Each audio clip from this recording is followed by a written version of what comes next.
감사합니다. 부르시고 세우시는 주님의 은혜를 오늘도 사모합니다. 주님께서 오늘도 우리 사람 모든 주의 종들에게 피난처 되어주시고 요새가 되어주시고 반석 되어주시고 또 우리의 방패가 되어주셔서 주님 안에 든든히 서고 일어나는 그런 귀한 시간 되게 하여 주시옵소서. 예수님의 이름으로 기도합니다. 아멘.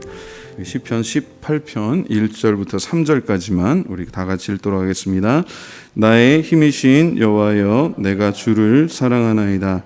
여호와는 나의 반석이시요 나의 요새시요 나를 건지시는 이시요 나의 하나님이시요 내가 그 안에 피할 나의 바위시요 나의 방패시요 나의 구원의 뿌리시요 나의 산성이시로다. 내가 찬송받으실 여호와께 아뢰리니 내 원수들에게서 구원을 얻으리로다. 아멘. 오늘 제목을 한번 같이 따라해 보시겠습니다. 나의 하나님, 나의 하나님. 나의 하나님께서 나의 구원자 되시는 줄로 믿습니다.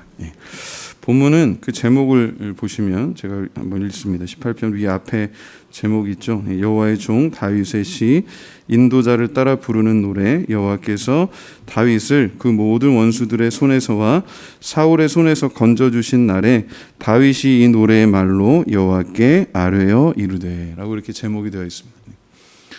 특별히 여기 사울 왕, 그죠? 개인적으로는 다윗에게 장인이 되고 또 이스라엘의 초대 왕이고 또 어떻게 보면 다윗을 발탁했던 그런 지도자이기도 한데요. 그 사울을 포함해서 다윗을 이렇게 어떻게 보면 어렵게 만들었던 사람들, 여기 제목에 보면 그 모든 원수들 그렇게 표현합니다. 그 모든 원수들의 손, 그리고 특히 사울의 손에서 하나님께서 건져주신 날에 다윗이 하나님께 이 찬양을 드렸다라고 이렇게 기록되어 있습니다. 그 시편 중에서 이렇게 특별하게 어떤 특정한 사건, 특정한 어떤 인물, 성경에 이렇게 기록되어 있는 그런 것들을 배경으로 이렇게 쓴 시편들이 있는데요. 그 중에 하나입니다. 다윗은 뭐 여러 가지 면에서 유능했다라고 볼 수 있죠, 그죠?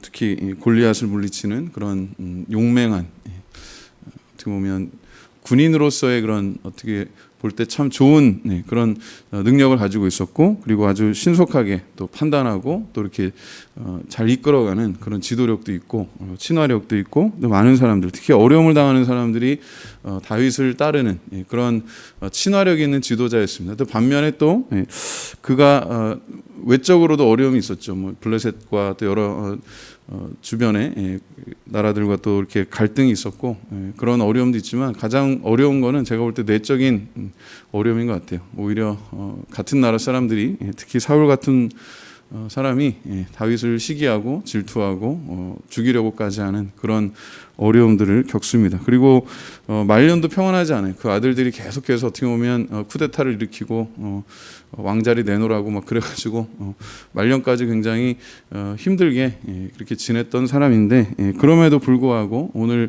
본문 말씀을 통해서 우리가 함께 묵상해 볼 것은 다윗을 인도하시고 다윗을 또 세우시고 왕으로 세우셨을 뿐만 아니라 이렇게 하나님 앞에 예배하는, 그가 힘들고 어려운 일을 겪었지만 그 모든 과정을 통해서, 그리고 어떻게 보면 그 당시에도 이 시편을 지은 그 시점에서도 뭐 끝나지 않은 거예요. 인생은 계속해서 주님 부르시는 때까지 현재 진행형이에요. 그리고 그 가운데는 우리가 즐거운 것도 있지만 사실 고난과 역경도 있습니다. 그럼에도 불구하고 하나님께서 우리와 함께 하시는 줄로 믿습니다. 그게 믿음의 포인트예요. 사실 이 18편이 좀 길어요. 그래서 제가 쭉 이렇게 어디까지만 볼까 먼저 했는데, 일단은 3절까지만 봅니다. 근데 이 시편의 18편의 내용 중에서 이렇게 쭉 보면 살아계신 하나님의 동행에 대해서 다윗이 확신을 가지고 고백합니다. 저희가 이따가 다시 한번 또 본문으로 돌아가고 그 뒤에도 보겠습니다만은, 하나님께서 함께 하신다고 그래서 그냥 무조건 다 이렇게 마치 어린아기를, 갓난아기를 어머니가 품에 안고서 있는 것처럼 그렇게 두시지만은 않으세요. 물론 1차적으로 우리를 지키시고 보호하시는 것도 있지만, 우리가 또 하나님 품에만 계속 머무는 게 아니라 조금씩 우리의 삶의 영역을 주님께서 허락하시는 그 범위 안에서 넓혀가도록 길을 인도하시고 또 지켜주시고 함께 동행해 주시는 줄로 믿습니다. 엊그저께 어젠가요? 우리 이렇게 봉사를 하는데 오랜만에 우리 화양초등학교 앞에 이렇게 뭐 교통 안전 캠페인 그래가지고 주민자치위원들 저희 이제 문화분과 제가 문화분과장을 맡고 있어서 문화분과에서 올해 추진하는 사업 중에 하나가 지역 내 이제 교통 안전 캠페인이거든요. 그래서 초등학교 아이들 안전하게 등교할 수 있도록 저희가 이제 가서 이렇게 뭐 편말 들고 또 이렇게 깃발도 들고 이렇게 봉사를 하고 왔습니다.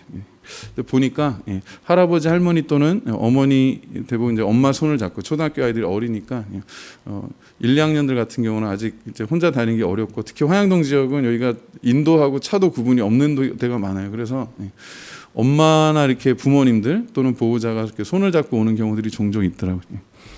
제가 그걸 보면서 느낍니다. 여기 이제 안내하시는 분들이 있고 이게 봉사하시는 분들이 있는 데까지 엄마가 이렇게 애들 손을 잡고 와요. 그러면 또 안내하는 분들이 이렇게 그 아이들이 다닐 수 있는 길이 있습니다. 그 노랗게 이렇게 돼 있는 길을 따라서 갈 수 있도록 안내를 해줘요.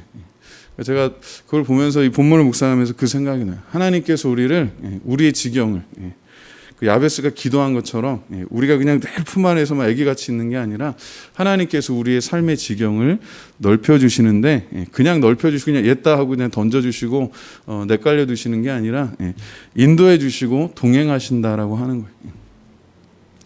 그게 삶의 일부이고 또 우리 어떻게 보면 신앙이 우리의 믿음이 성장하는 과정이라고 생각합니다. 주님과 함께하고 특별히 주님께서 동행하신다라고 하는 것을 꼭 기억하고 믿음으로 살아가시기를 바랍니다. 자, 본문으로 다시 한번 돌아가서 봅니다.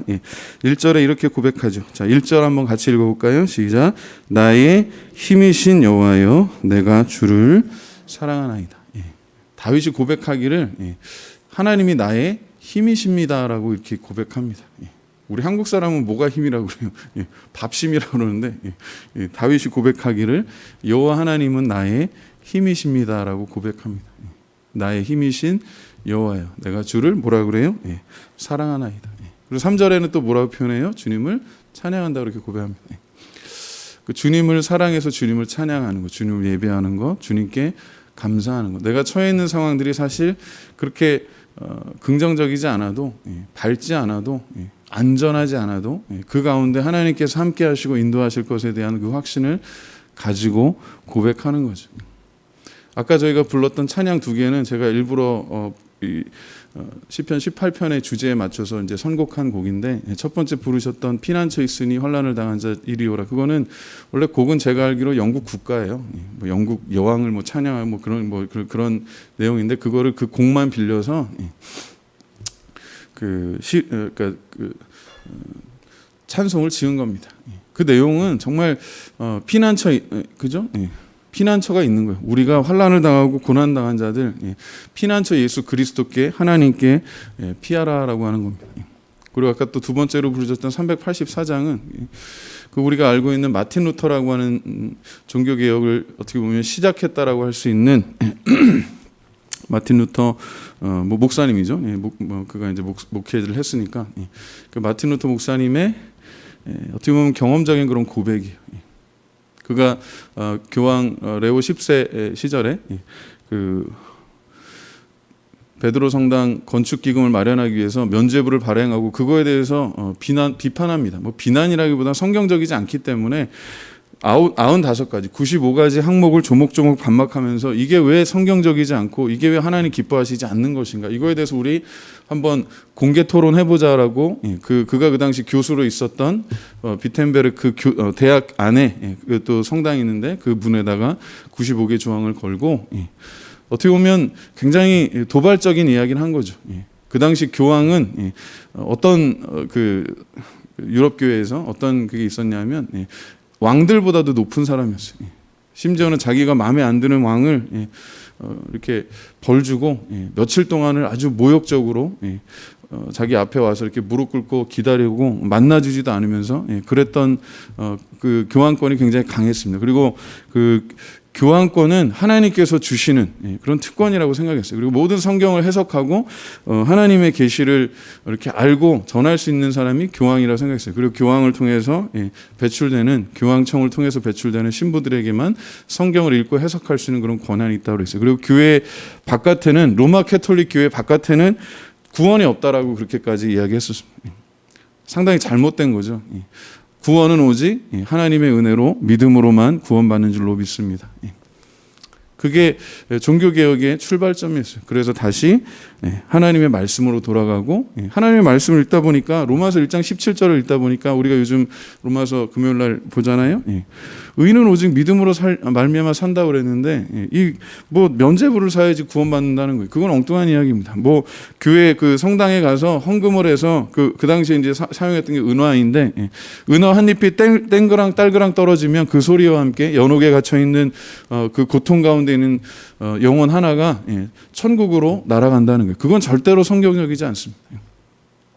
그 당시 중세 로마 카톨릭 교회가 갖고 있었던 그런 잘못된, 성경적이지도 않고 어떻게 보면 교회와 성도들에게 유익하지 않은 그런 잘못된 가르침들, 그리고 그런 미신적인 어떤 전통들에 젖어 있었던 중세교회를 깨뜨리는데 하나님께서 마틴 루터를 사용하셨어요. 그러나 그 결과는 실질적으로 교황청에서 파면 선언을 하고, 그리고 누구든지 발견하면 즉시 죽여도 된다라고 하는 그런 뭐 영구적으로 제명했을 뿐만 아니라 실질적인 사형 선고를 내립니다. 그 상황에서 그가 교황청 앞에, 물론 뭐 로마까지 가진 않았지만 재판받으면서 내가 진리를 거부할 수 없다라고 하는 거예요. 그가 결국은 하나님께서 나를 지켜주시고 하나님 나를 인도하신다라고 하는 그런 고백을 가지고 내 주는 나의 강한 성이요, 그 찬양을 지은 거예요. 얼마 전에 영국 여왕의 남편이죠, 필립 공이 돌아가셨습니다. 99세, 만 99세 그 나이에 불과 아마 100세 되는 생일 몇 달 남겨두지 않고 돌아가셨어요. 그 이야기를 쭉 보니까 엘리자베스 여왕이 13살 때, 그 필립 공이 18살이었는데 아마 이렇게 해군 장교로 이제 이렇게 해군 사관학교 뭐 그런데 아마 이렇게 다니고 있었나 봐요. 아주 키도 크고 뭐 잘생긴 그런 청년이니까 그냥 엘리자베스 그때는 공주죠. 첫눈에 반했다고 그래요. 그래가지고 막 편지도 쓰고 그렇게 해서 열애 끝에 결혼합니다. 20대 초반에 결혼을 해서 74년 동안, 만 74년 동안을 여왕 옆에서 이렇게 외조라고 그러죠. 남편이 이제 아내를 도왔으니까 그렇게 했어요. 근데 그분의 출신에 대해서 이번에 저는 처음 알게 됐는데, 그분이 원래 그리스하고 덴마크인가, 유럽의 나라 중에 하나입니다. 덴마크로 알고 있는데 그 왕가의 후손이라는 거예요. 근데 그리스는 이제 지금은 왕정이 없어졌고, 그래가지고 뭐 그 혈통으로 치자면 그리스의 왕정이 계속됐으면 그리스의 왕이 되거나 또는 덴마크의 왕이 되거나 후계자 1순위였다는 거예요. 근데 그분이 왕이 되는 것을 포기하고 과감하게 그 엘리자베스 여왕하고 이렇게 결혼함으로써 어떻게 보면 자기가 왕으로 살 수도 있었는데도 그걸 포기하고 그를 도왔다는 겁니다. 그리고 이제 많은 또 이렇게 공을 세우고 이렇게 여왕을 도와서 그런 일을 했다는 이야기를 들었습니다. 그런데 어제 이렇게 신문을 보니까 그 엘리자베스 여왕이 장례식장에, 이 코로나 때문에 그렇겠지만 30명 정도밖에 가족들하고 뭐 몇 명밖에 초대받지 못했다고 해요. 근데 여왕이 이렇게 이런 의자에 앉아 있는데 혼자 이렇게 앉아 있는 거예요. 등이 꾸부정해가지고. 여왕도 이제 그 엘리자베스 여왕도 아마 90 거의 한 4, 5세 됐겠네요. 왜냐하면 필립 공하고 5살 차이가 나니까 만 94세 정도 되셨는데, 그러니까 비록 왕관을 쓰고 이제 여왕의 옷을 입고 앉아 있지만 제가 볼 때는 참 외로운 할머니처럼 보이는 거예요. 이렇게 혼자 이렇게 의자가 이렇게 그 큰 성당에 혼자 이렇게 앉아 있는데 그 모습이 참 외로워 보여요. 그리고 그 필립 공이 이제 본인이 살아 있을 때 자기 장례식을 미리 다 준비했다고 그래요. 그래가지고 이제 언제 또 하나님 부르실지 모르니까 이렇게 자기가 타고 갈, 그리고 또 어떻게 이제 장례를 준비해라라고 그렇게 계획을 했다고 합니다. 그리고 자기가 생전에 원했던 그런 방식으로 장례를 치렀는데, 제가 그걸 보면서 그런 생각이 들었어요. 아무리 왕이고 여왕이고 또 왕의 후손이라 할지라도 하나님이 부르시면 그 앞에 서는 날, 1대1로 하나님 앞에 서는 날, 그게 참 두려운 일이죠. 그죠? 우리가 뭐 왕 아니라 여왕 아니라 뭐 왕의 후손 아니라 뭐라 하더라도 하나님 앞에, 왕의 왕이신 하나님 앞에 단독으로 서는 날이 있음을 기억하기를 바랍니다. 그 두려운 날에 우리가 하나님 앞에 서는 그 날에 정말 예수의 피 하나로만 구원받는 줄로 믿습니다.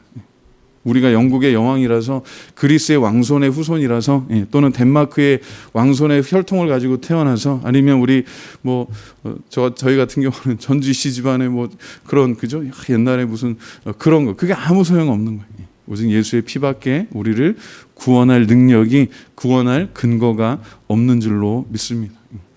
다윗이 고백하기를 나의 힘이신 여호와여 그렇게 고백합니다. 오늘 여러분의 힘은 무엇입니까?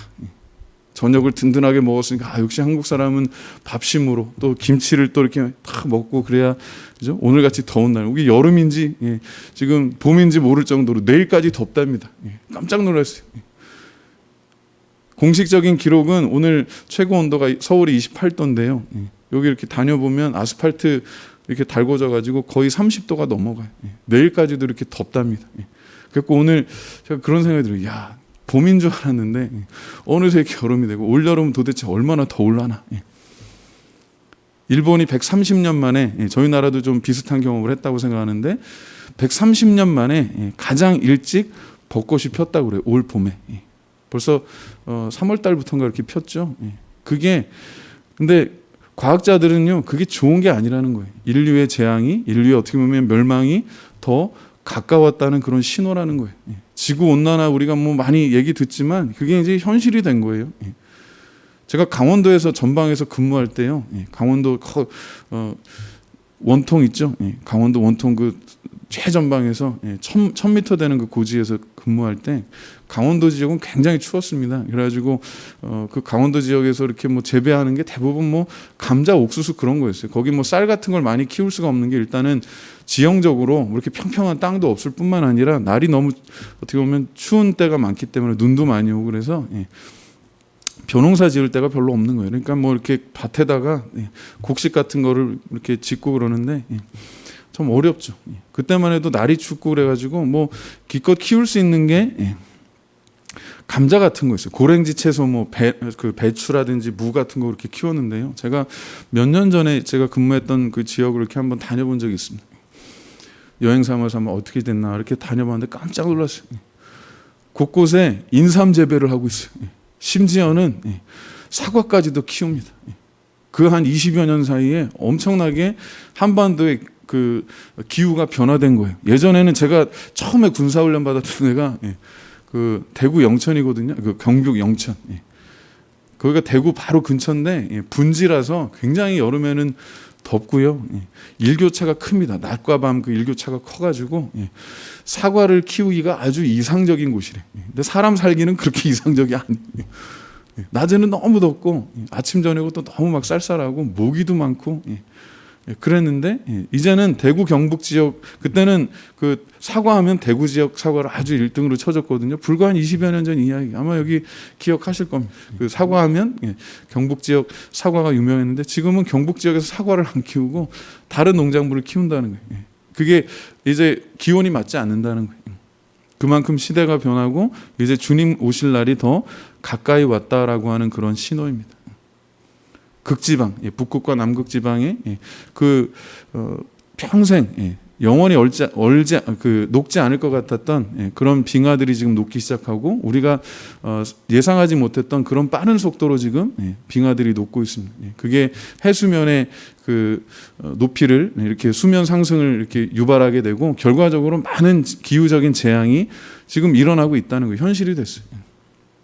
그런 가운데 오늘 우리가 다윗의 고백을 다시 한번 바라봅니다. 다윗이 고백했던 나의 힘이신 여호와여, 그 하나님이 또한 오늘 우리의 힘이 되시는 줄로 믿습니다. 다윗 시대에도 고난이 있었고 사실 우리 시대에도 또 우리의 어떻게 보면 숙제와도 같은 우리가 경험하고 또 이렇게 지나가야 되는 그런 인생의 관문들이 있어요. 개인적인 것도 있고 이 시대를 살아가는 인류로서의 그런 사명도 있습니다. 얼마 전에 일본 정부에서 그 후쿠시마 지역에 그 원전에서 지금 이렇게 방출되는 그 방사능에 오염된 거죠. 그 물을 지금 육지에다 지금은 보관하고 있는데 그걸 도저히 이제 일본 정부에서 어떻게 할 수가 없으니까 그냥 바다에다가 방류하겠다는 거예요. 단 2년 뒤부터 이제 그렇게 하겠다는 거예요. 지금 난리가 났죠. 어제 뉴스에 나왔던가요? 일본 어부들이 조업을 하다가 이제 고기를 잡다가 그 우럭인가요? 생선을 잡았는데 그게 방사능 기준치 허용치보다 3배가 높은, 아직 뭐 방사능 물질이 들어있는 물을 풀기 전에 이야기예요. 그거 후쿠시마 원전 지역에서 30km 떨어진 지역에서 바다에서 그 우럭을 잡았는데 그 우럭이 이미 그 기준 허용하는, 우리가 먹을 수 있다라고 하는 그런 안전한 기준을 3배, 일본 정부의 그 기준치 3배를 넘어서는 방사능에 오염돼 있다는 거예요. 그러면 이제 이게 앞으로 30년 이상을 방류한다고 하는데, 그러면 어떤 문제들이 생길 건가 하는 참 많은 고민이 생기죠. 우리 세대도 그렇지만 우리 다음 세대도 솔직히 걱정돼.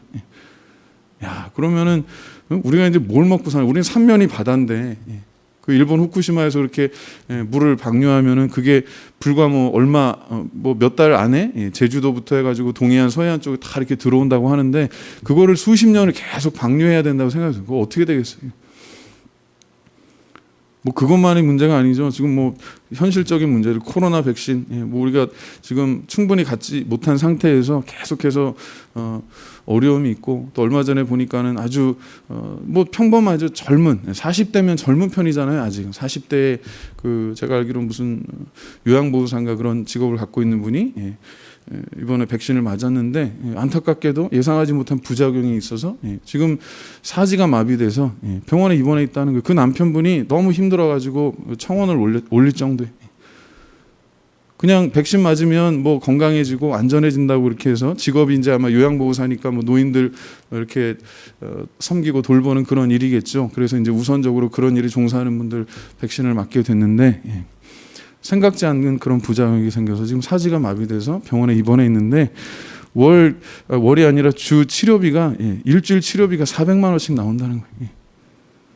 그걸 어떻게 혼자 개인이 감당하겠느냐. 그러니까 이제 대통령께서도 그걸 아시고 이걸 지원해 줄 수 있는 그런 방안을 강구해 보라 이렇게 지시하셨다고 알고 있는데, 정말 예상치 못한 거예요. 그 건강한 40대만 해도 한창 건강할 그때에 갑자기 그렇게 뜻하지 않은 부작용이 생겨서 이렇게 사지가 마비됐다니까 뭐 정확한 상태는 제가 알 수는 없지만 거기 이제 이렇게 나온 것들만 보자면 정말 뜻하지 않은 그런 어려움이 있는 거죠. 거기다가 재정적인 어려움. 그러니까 40대면 뭐 아이들이 또 한창 성장기, 결혼했으니까 자녀들이 있다고 했을 때 한창 성장기에 있을 텐데 그런 문제도 어려울 것이고, 경제적인 것도 그렇고 참 안타깝죠. 근데 그런 소식들을 뭐 쭉 이렇게 접하면서 우리가 안심하고 정말 행복하게 기쁘게 그렇게 살아갈 날은 과연 언제인가, 그런 생각이 들어요. 그리고 뭐 이런저런 이야기들, 그래도 개인적으로도 또 뭐 좋은 일들도 있지만 또 힘든 일들도 있잖아요, 살다 보면. 그런데 하나님께서, 다윗에게 힘이 되셨던 그 하나님께서 여전히 우리에게도 힘이 되시는 줄로 믿습니다. 그가 2절에서 이렇게 고백합니다. 자, 2절 한번 같이 읽어볼까요? 우리 시편 18편 2절입니다. 한번 같이 읽어봅니다. 시작.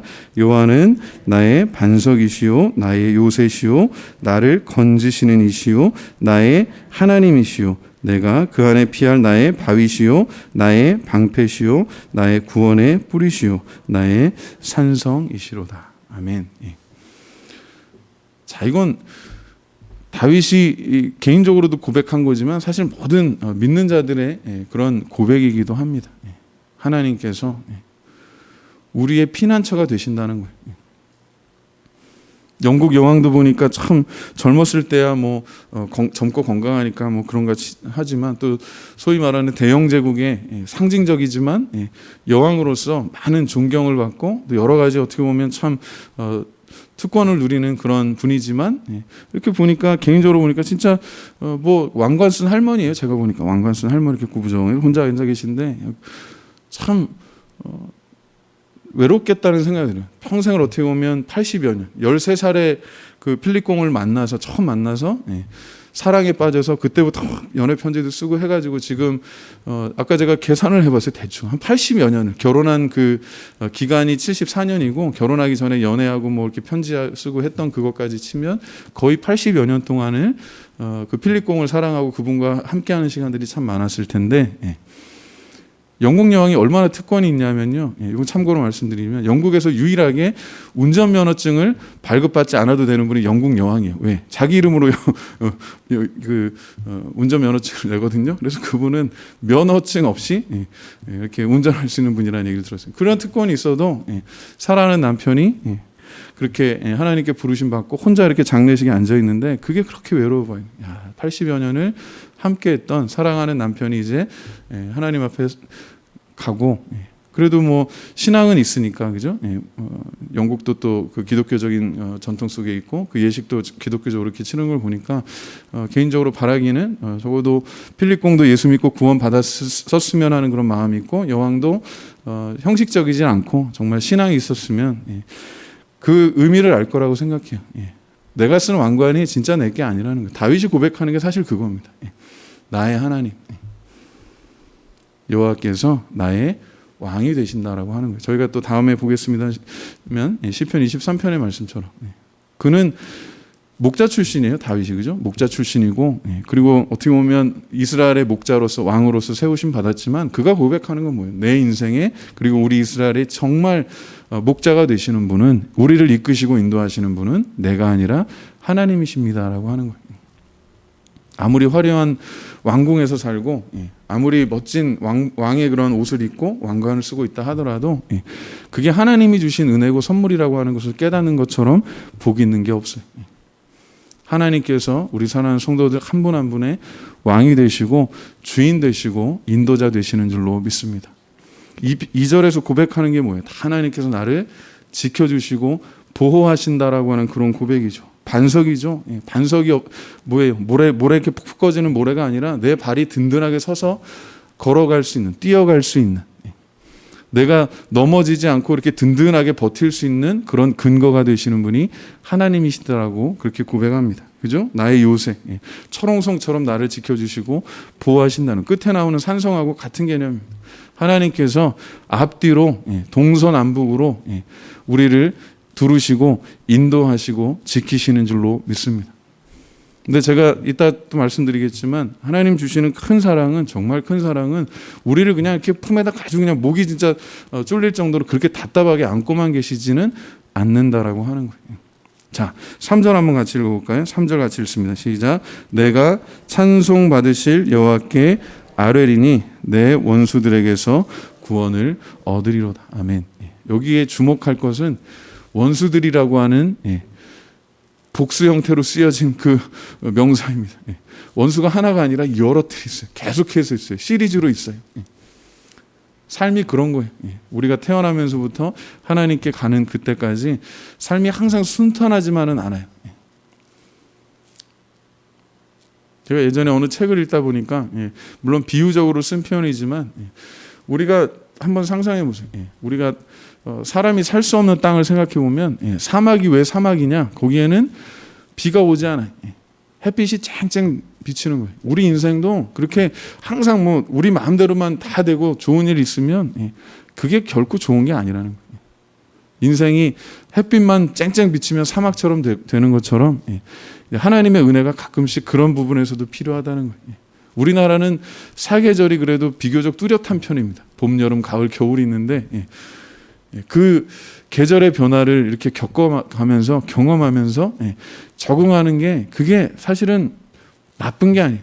제가 하와이에서 이렇게 감사하게도 유학 가서 이렇게 어학연수 할 기회가 있었습니다. 그래서 결혼하고 나서 하와이 가서 한 1년 조금 넘게 한 1년 6개월 정도 가까이 이렇게 하와이에 지낼 경험이 있었는데 하와이는 참 날씨가 굉장히 따뜻한 편이에요. 심지어는 겨울에도 우리나라 그냥 봄, 가을 날씨 정도, 따뜻한 봄, 가을 날씨 정도. 가끔 이제 비가 조금 내리면 조금 이제 선선하다 싶어서 이제 자켓 얇게 입을 정도인데 우리 한국처럼 겨울에 막 그 오리털 파카 그런 거 입을 정도는 거의 아니에요.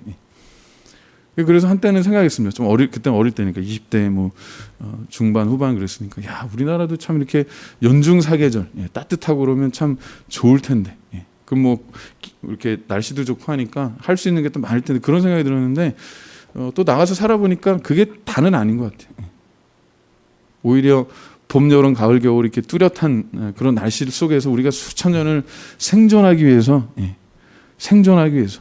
그것도 이렇게 다른 관점에서 보니까 하나님의 은혜의 일부라고 생각을 해요. 요즘 뜨는 그 문화 중에서 소위 말하는 K 문화 있잖아요. 한국의 문화 중에서 건축 쪽에서 아주 각광받는 게 있는데 그게 온돌 문화입니다. 온돌 시스템. 러시아 같이 그런 추운 나라 있죠. 아주 그냥 어마어마하게 추운 나라들에서 집을 지을 때 우리나라 그 건축 회사들이 거기 이제 가서 이렇게 마케팅을 하고 그래가지고 우리나라 그 온돌 시스템 가져가고 그다음에 우리나라에서 지금 개발해서 만들어서 이렇게 시중에 파는 그런 보일러들 있잖아요. 뭐 이렇게 거꾸로 타는 뭐 그런 것들. 이래갖고 굉장히 각광받는다는 해요.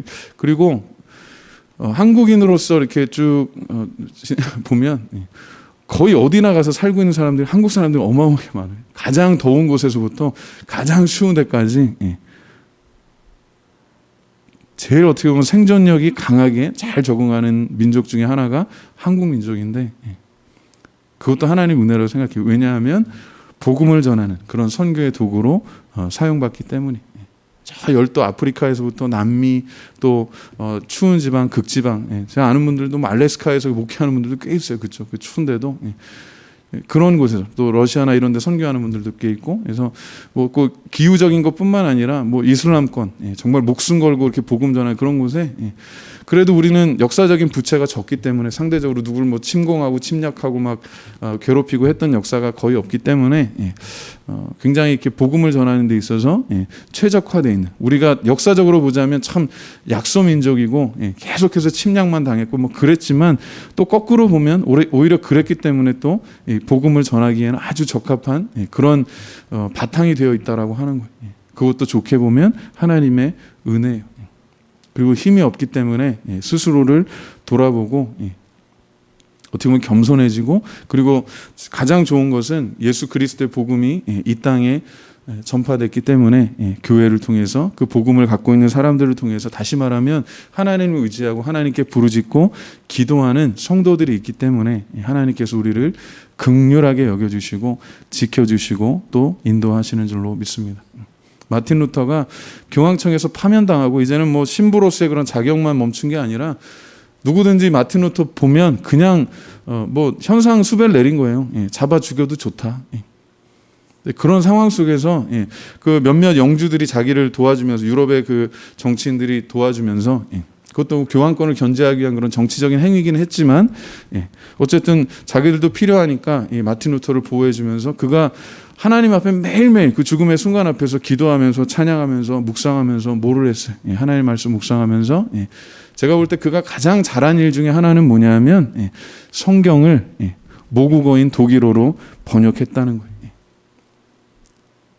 여러분 성경을 모국어로 지금 읽을 수 있는 거예요. 정말 감사하니 우리가 한글로 이 한글 우수합니다. 정말 우수한 한글로 우리나라 언어로 이렇게 성경을 읽을 수 있고 더군다나 우리는 북한에서 지금 이렇게 억압당하지 않고 남한에서 물론 완벽하진 않지만 그래도 이렇게 자유롭게 예배할 수 있는 건 참 감사한 일이에요.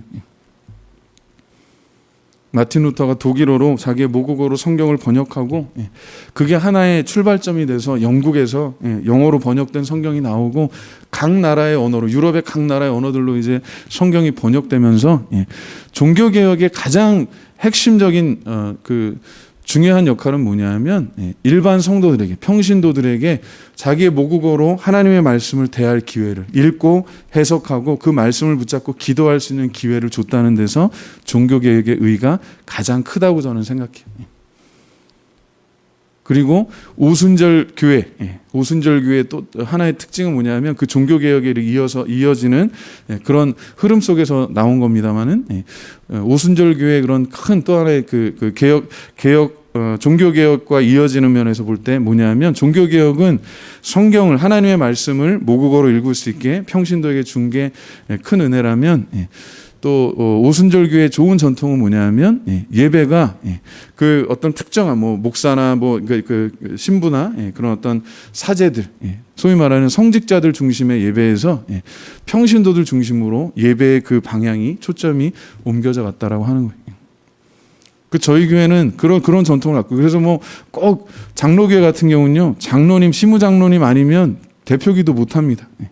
뭐 이렇게 성찬식이나 이런 세례 같은 거 집례할 때 그러니까 담임 목사하고 그 다음에 뭐 이제 장로님들 외에는 못하게 돼 있어요. 아주 엄격하게 합니다. 저희 오순절 교회는 그렇지 않아요. 되게 자유로워요. 앞으로는 제가 이건 기도하는 거, 우리 코로나 끝나면요 정말 하나님 허락하셔서 이 코로나 끝나고 우리가 마스크 다 벗고 좀 이렇게 편하게 예배할 수 있는 그때가 온다면, 우리가 세례할 때나 또 성만찬 같은 거 할 때 이거는 제가 미리 좀 말씀을 드리는 거예요. 우리 오순절 교단은 그런 어떤 성례 막 형식적인 거에서 좀 벗어나서 성령이 이끄시는 대로 우리가 고백하는 게 참 중요해요. 신앙 고백이 중요해요. 예수가 그리스도시고 하나님의 아들이신 것을 믿고 고백, 그래서 세례하는 거예요. 성부와 성자와 성령으로 예수님께서 제자를 가르치신 대로 우리가 하는 거예요. 세례를 주고 예수님의 제자 삼는 거거든요. 무슨 얘기를 하고 싶으냐면, 꼭 장로님들만, 안수집사님들만 가운 입고 이렇게 와가지고 그날만 근엄하게 이렇게 하지 말고 권사님들도 하실 수 있는 거예요. 저는 솔직하게 하면 할 수 있으면 할아버지 할머니, 제가 이번에 우리 한우리네 둘째 세례 줄 때 일부러 우리 장로님 전도사님 다 나오시라고 했던 이유가 그거에, 우리는 장로교회가 아니에요. 침례교회가 아니에요. 감리교회가 아니라 오순절 교단입니다. 성령께서 은혜로 진리로 자유케 하셔서 누구나 왕 같은 제사장으로 그런 사명을 감당하는, 솔직히 목사라고 해서 뭐 가운 입고 그거는 한국적인 문화 때문에 제가 하는 거지만 제가 평소에는 가운 안 입잖아요. 뭐 그런 절기 때만 입지. 그 이유가 그런 겁니다. 가급적이면 그런 교회의 어떤 성경적이지 않은 전통에서 우리가 좀 자유하기를 원합니다. 우리의 힘 되시는 주님께 의지하고 주님을 찬양하고, 그래서 이제 성만찬도 좀 바꿀 거예요. 미리 말씀드리는데, 저희 교단이 원래 포도주를 사용하지 않고 포도 주스를 사용합니다. 그게 왜 그런가 그랬더니 미국에서 그 이유가 뭐냐면 어린아이들도 다 성만찬에 참여할 수 있게 하기 위해서 그런 거예요. 포도주는 이게 알코올 성분이 있기 때문에 좀 뭐 어린아이들한테 이렇게 줄 수는 없잖아요. 노약자들한테. 그러니까 그게 처음에는 좀 약간 성경적이지 않을 수도 있다고 저는 생각했는데 그렇지 않고, 그걸 조금 이렇게 모든 성도들이 다 참여할 수 있도록 한다는 그런 의미에서 굉장히 가족 중심적인 예배, 일반 평신도들이 다 이렇게 참여할 수 있도록 이렇게 하는 좋은 관점에서 보니까 굉장히 좋은 거예요. 그리고 저희 교단은 특별하게 그 성만찬을 하기 전에 세족식을 합니다. 그게 다 이어지는 거예요. 주님께서 제자들의 발을 씻으신 것처럼 사실은 가족들끼리 서로 발을 씻으면서 기도하고 하는 게 참 은혜로워요. 앞으로 이 코로나가 좀 이렇게 종식되고 하면 그런 면에서 저희 교단의 좋은 전통을 좀 저희 교회에서, 저희 한국교회에서 이렇게 접목해서 한번 해볼까 합니다. 그게 뜻하는 게 뭐냐면, 우리가 주님 안에서 감사하고 찬양하고 예배하면서 뭐가 있어요? 주님 안에서 우리가 자유한다라고 하는 거예요. 교회에서 직분은요 계급이 아니에요. 절대로 그렇지 않아요. 하나님께서 그냥 우리에게 맡겨주신 어떤 역할이지, 그게 무슨 사람의 높낮이를, 어떤 뭐 계급을 뜻하지 않습니다. 다 하나님 앞에 부르심 받고 세우심 받은 귀한 종들인 줄로 믿습니다. 그래서 아이들도 앞으로 좀 그러려고 해요. 포도주스하고 빵도 제가 이렇게 일부러 큰 잘라지지 않은 빵을 사용하는 이유가 상징하는 게 있어요. 예수 그리스도의 하나된 몸이라는 뜻이에요. 그리스도와 더불어서 우리가 연합했는데 그 떡을, 빵을 이렇게 하나하나 떼면서 모든 성도들이 주님 안에서 하나라고 하는 것을 상징하는 겁니다. 그러나 지금은 코로나 때문에 그렇게 할 수가 없기 때문에 아예 성만찬을 하지 않아요. 앞으로 이제 하나님 정말 허락하셔서 우리가 자유롭게 이렇게 예배하는 때가 온다면 저희가 예배하는 그런 뭐 성만찬이나 세례하는 거나 이런 것들도 좀 바꿔갈 겁니다. 할 수 있으면 한 달에 한 번씩 저희가 가족 예배할 때, 성만찬 할 때요, 이거는 제가 그냥 개인적으로 기도하는 거예요. 여기에 대해서 좀 아직까지는 거부감을 느끼실 수 있는 분들도 있기 때문에 미리 말씀을 드리고, 제가 이제 설득이라기보다는 그냥 설명을 드리는 거예요. 가족 단위로 우리 장로님, 뭐 권사님, 또 이렇게 뭐 꼭 장로님, 권사님 아니어도 돼요. 가족 단위로, 또는 뭐 구역들이 있으니까 구역 단위로 나와가지고 그냥 우리 가운 하얀 거 있잖아요. 꼭 까만 가운 입지 않아도 돼요. 여기 우리 성가대 가운 이런 거 있으니까 그거 한 4명 정도 나오셔가지고 같이 하면 좋을 것 같아요. 뭐 할 수 있으면 그냥 엄마 아빠 다 해서 아들 딸 나와서 그렇게 해도 좋을 텐데, 너무 그렇게까지 하면 과격하다 그럴 것 같아서 제가 미리 좀 이렇게 말씀을 드리는 거예요. 예수 그리스도 안에서 사도 바울, 그리고 사도 바울이 감옥에 갇혀갖고 두드려 맞고 감옥에 갇혀가지고 하나님께 밤새 찬양하면서 기도했잖아요. 그러니까 그 옥터가 막 흔들리고 지진이 나가지고 문이 다 열리고 그 묶여있던 것들이 다 풀렸을 때 사도행전 16장에 보면 그 간수가 야, 죄수들 다 탈출한 줄 알고 칼 꺼내가지고 자결하려고 했을 때 우리 여기 있으니까 자결하지 마라. 그랬더니 그 칼을 던지고 달려 들어와서 질문했던 첫 번째 질문이 뭐예요? 선생님, 내가 어떻게 해야 구원을 얻겠습니까? 사도 바울이 뭐라고 이야기해요? 주 예수를 믿으라. 그리하면 너와 내 집이 구원을 얻으리라. 예수 믿고 구원받는 거 하나님의 큰 은혜이고 선물인 줄로 믿습니다.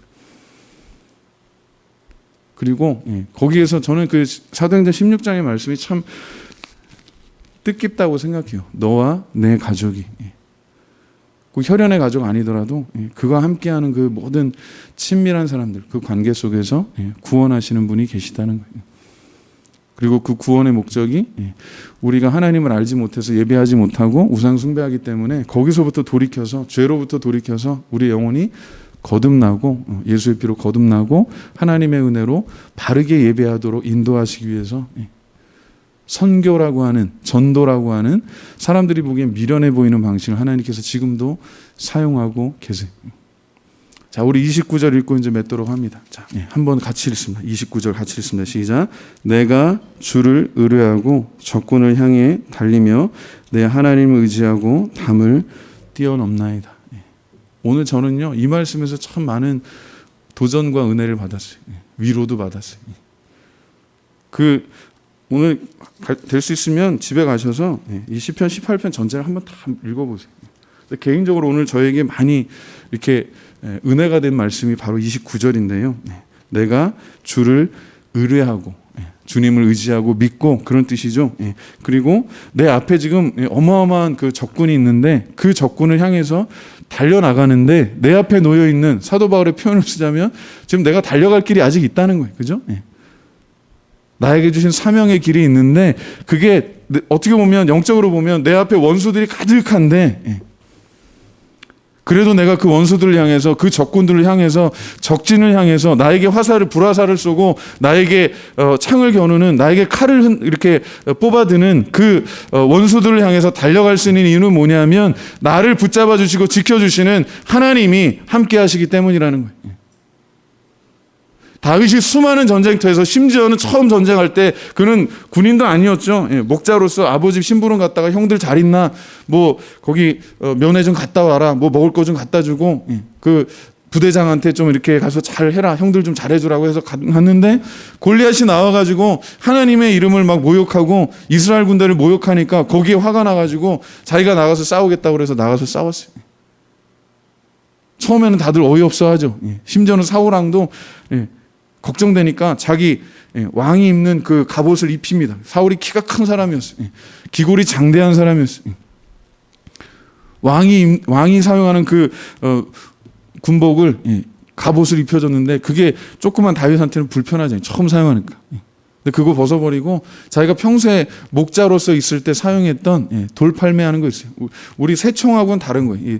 이 돌팔매라고 이렇게 돌리다가 한쪽 끝을 놓으면 그 원심력에 의해서 돌이 날아가게 돼 있는데, 그게 지금도 그 팔레스타인 지역에서 많이 사용합니다. 이스라엘 군대하고 팔레스타인 사람들 막 이렇게 분쟁할 때 보니까 지금도 팔레스타인 사람들이 그 돌팔매를 던져요. 딱 던져갖고 데모할 때 그렇게 쓰더라고요. 그 수천 년 된 기술을 다윗이 목자로서 사용한 거예요.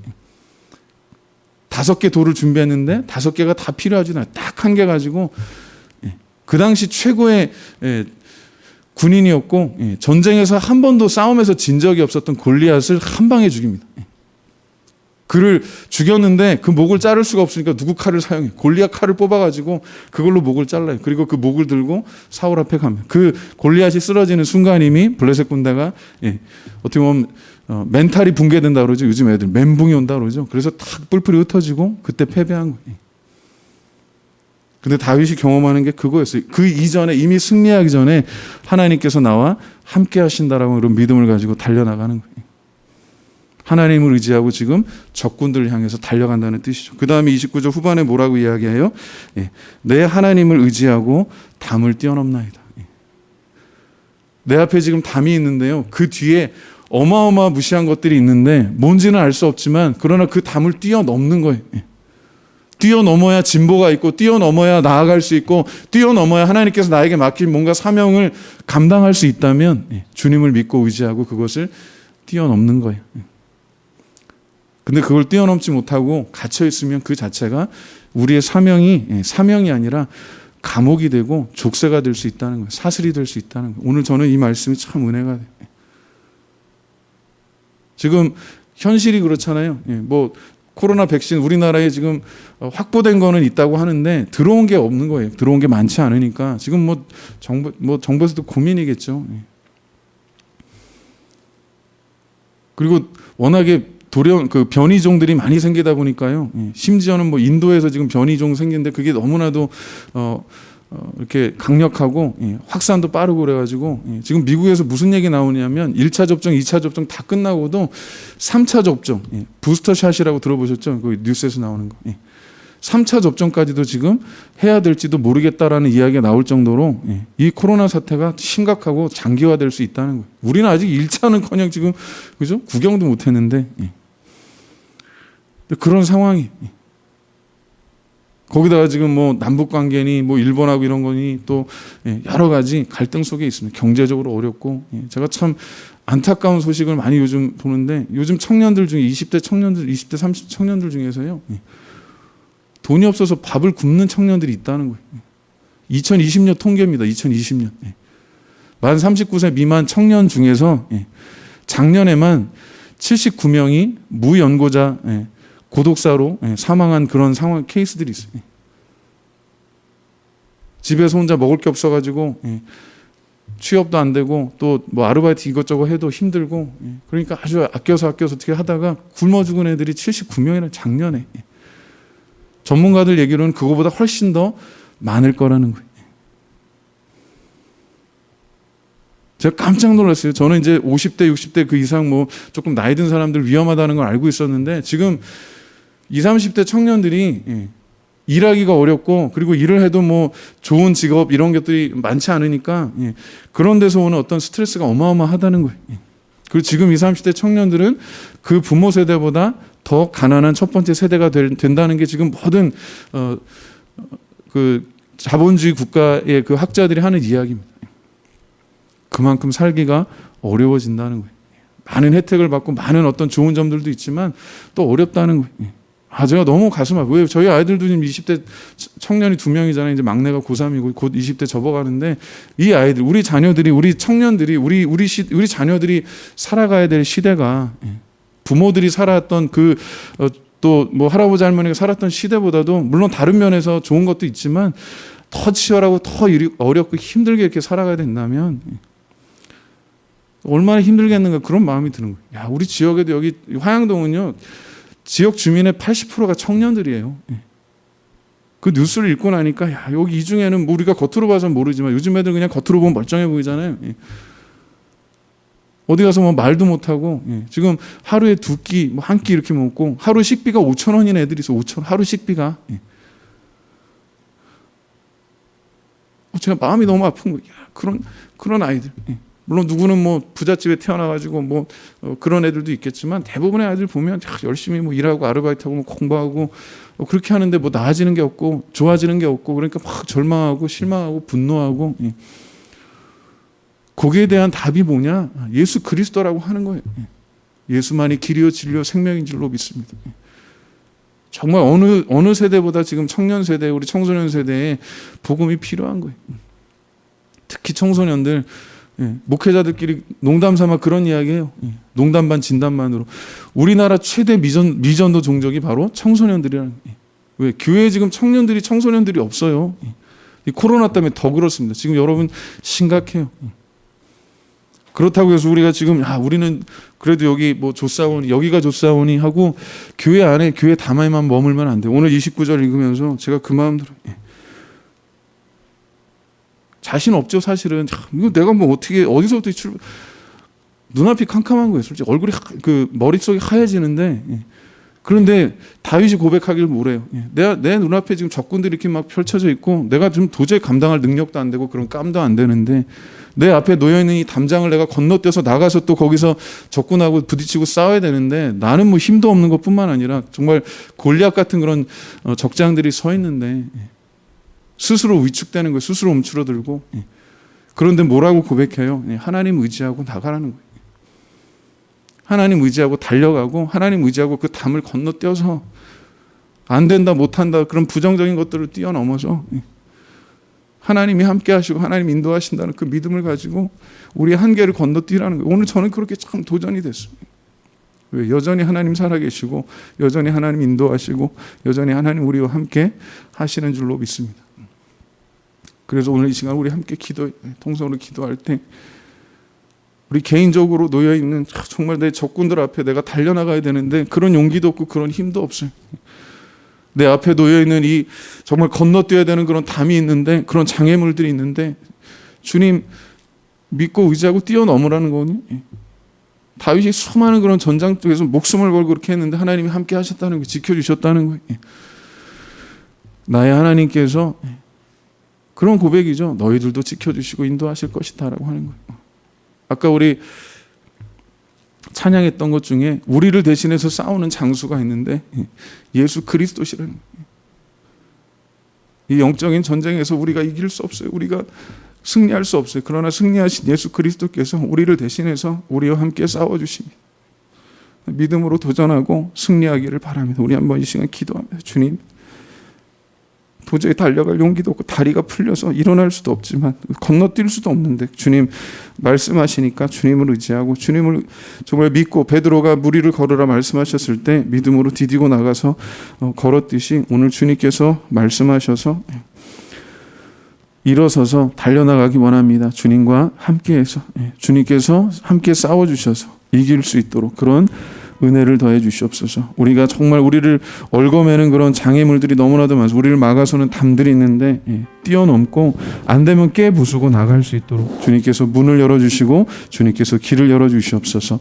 우리 한번 기도할 때 특별히 이 시대에 고통받는 사람들이 너무나도 많아요. 우리 주변에 우리 교회도 혹시 그런 사람이 있는지 돌아보기 됩니다. 우리 주님께서 인도하셔서 정말 우리 가까이에서 이렇게 알게 모르게 어려움 가운데는 그런 영혼을 우리가 품고 기도하고 예수 그리스도 안에 있는 하나님의 그 사랑으로 주의 복음으로 주님께 잘 인도해 나갈 수 있도록 그런 좀 따뜻한 교회 될 수 있도록 세상에서 다 망해도 가장 안전한 피난처가 교회 될 수 있도록 저는 그게 결론입니다.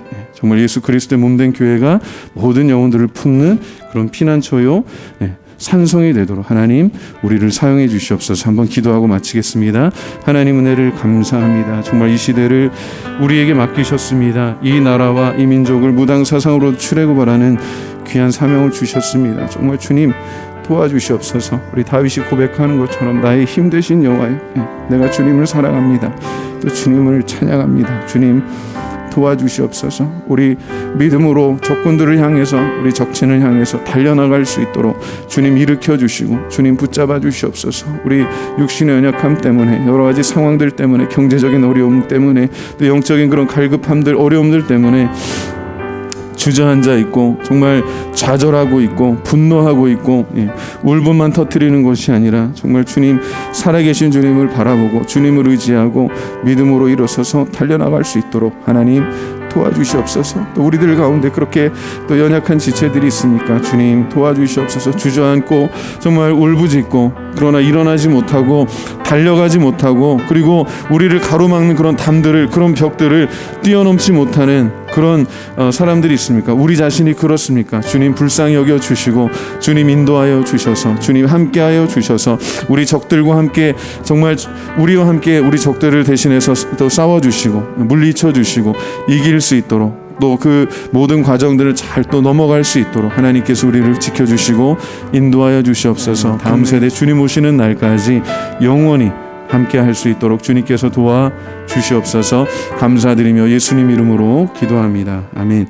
기도하고 주기도로 마칩니다. 주님 감사합니다. 우리 앞에 많은 적군들이 여전히 진을 치고 있고 우리를 향해서 불화살, 독화살을 날리고 칼을 뽑고 번쩍이는 창검을 또 뽑아들고 또 우리를 겨냥합니다. 그러나 주님, 우리를 불쌍히 여기시고 우리를 은혜 가운데 붙드시고 우리를 대신해서 이미 승리하신 주님께서 우리와 함께 하시고 우리를 대신해서 싸우시는 줄 믿사오니 붙잡아 주시옵소서, 일으켜 주시옵소서, 견딜 수 있도록 주님의 능력의 손길로 함께하여 주시옵소서. 우리 다윗이 고백한 것처럼 나의 힘이신 여호와여, 내가 주님을 사랑합니다. 오늘도 우리도 고백할 수 있도록 예수 그리스도 안에서 날마다 자유하고 새로워지도록 주님 도와주시옵소서. 우리 앞에 여전히 막고 있는 수많은 정말 만리장성 같은 그런 벽들이 있습니다. 담들이 있습니다. 정말 주님을 의지하고 뛰어넘고 깨부수고 주님과 함께 달려나갈 수 있도록, 그래서 적진에 사로잡히는 수많은 영혼들 주님 앞에 잘 인도할 수 있도록 우리 몸된 교회를, 우리 선한 성도들을, 또 이 시대에 주님 앞에 부르짖는 모든 주의 종들을 하나님 축복하여 주시옵소서. 특별히 선한 성도들 가운데 몸이 아프고 정말 주님의 구원과 은혜가 필요한 주의 종들이 있는 줄 압니다. 기억하여 주시고 정말 어린아이부터 어른이기까지 모든 주의 종들이 생명의 구원자이신 주님만 바라보고 의지하고 나갈 수 있도록 도와주시옵소서. 또 다시 한번 삶의 현장으로 돌아갑니다. 주님 친히 동행하여 주셔서 때를 따라 돕는 은혜로 인도하여 주시옵소서. 예수님 이름으로 기도합니다. 아멘.